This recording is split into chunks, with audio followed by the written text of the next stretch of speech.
ओम शांति। जय शिव बाबा। कल बाबा ने बताया कि क्रोध का नशा उतना नहीं होता जितना काम अग्नि जला के राख कर देती है।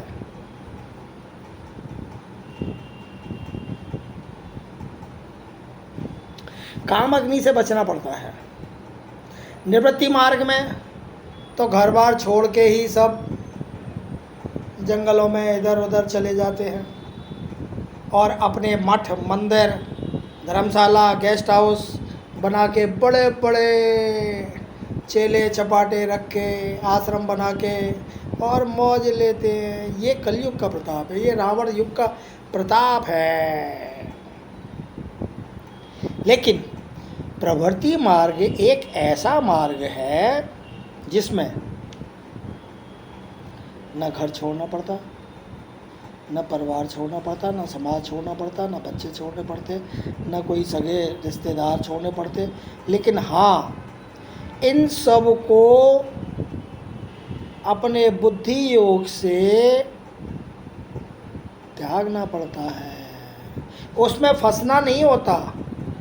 बाबा कहते हैं कि आप ट्रस्टी बने रहो, आप सब कुछ जिम्मेदारी मुझे दे दो, आप सारी चीज़ें अपनी मेरे को दे दो और एक ट्रस्टी बन के सारे काम करते रहो करते रहो करते रहो। बाबा ने बताया कि प्रवृत्ति मार्ग इतना सरल और सहज है कि आप गृहस्थ में रह के, जैसे कीचड़ में कमल होता है और कमल कितना शुद्ध कितना पवित्र, उसमें कीचड़ की एक बूंद तक उसमें कहीं लिप्त नहीं होती। ये प्रवृत्ति मार्ग है, ये गृहस्थ मार्ग है। ये वानप्रस्थ में जब चौथी अवस्था में जब जाते थे तीर्थाटन के लिए जिस्मानी यात्रा के तहत, तो केवल इसीलिए जाते थे कि भाई चलो अब चारों अवस्थाएं हमने भुगत ली हैं, वानप्रस्थ अवस्था है तो चलो अंत समय हम भगवान का भजन करें और हम अंत समय थोड़े से भगवान के करीब आ जाएं। एक कन्या की जब शादी होती है तो शादी से पहले उसके सब पांव छूटे हैं, वो पूजनीय होती है, सब उसके पूजा करते हैं नव दुर्गाओं में, कंचकों में, और समय समय पर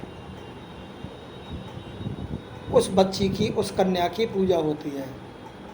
लेकिन जैसे ही शादी होती है उसकी और शादी होके वो ससुराल जाती है, दूसरे घर जाती है, तो वहीं से उसका पासा पलट जाता है और जहाँ उसके आज तक पाँव छुए जाते थे अब वो दूसरों के पाँव छूना चालू कर देती है और न जाने क्या क्या अपनी दुहाई देने लगती है पवित्रता की कि मैं पवित्र हूँ, मैं तुम्हारी हूँ, मैं और किसी की नहीं हूँ।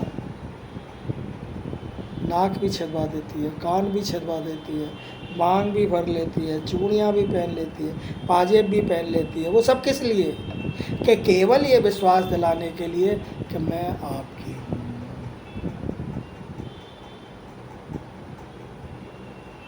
ब्रह्मा कुमारी बाबा, ये ब्रह्मा बाबा ने जो ये संस्थान बनाया वो नारियों के लिए ही बनाया और नारियों के उत्थान के लिए बनाया। वहाँ जितनी भी माताएं बहनें हैं उसमें मोस्टली ऐसी हैं जो सब परिवार को त्याग चुकी हैं या जिन्होंने शादी ही नहीं की है, युगल में वो आई ही नहीं है। उन्होंने शिव बाबा से शादी करके शिव बाबा को अपना सब कुछ समर्पण कर दिया है। अब वो भाई भाई की दृष्टि से देखती है। बाबा कहते हैं कि भाई भाई की दृष्टि एक ऐसी है जहाँ कहीं कोई विकार नहीं आता, क्योंकि वहाँ तो परम धाम में तो सब आत्मा आत्मा भाई भाई हैं, सब शिव बाबा के पुत्र हैं, सब शिव बाबा की संतानें हैं। लेकिन यहाँ आने के बाद जब स्त्री और पुरुष हो जाती है तो बाबा कहते हैं कि बहन भाई के रिश्ते में भी शरीर का भान आ जाता है और वो बिगड़ सकती है, नज़र दूषित हो सकती है। लेकिन एक भाई और भाई की जो नज़र है उसको आप पक्का करो, वो ही दिव्य दृष्टि है और वो ही आपको पार उतारती है। तो भाई भाई की दृष्टि जब पक्की हो जाती है, तो जो पक्की जब ही होती है जब आप अपने आत्मा को आत्मा समझो और शिव बाबा परमात्मा को याद करो। ओम शिव बाबा, ओम शांति। जय शिव बाबा, जय शिव बाबा।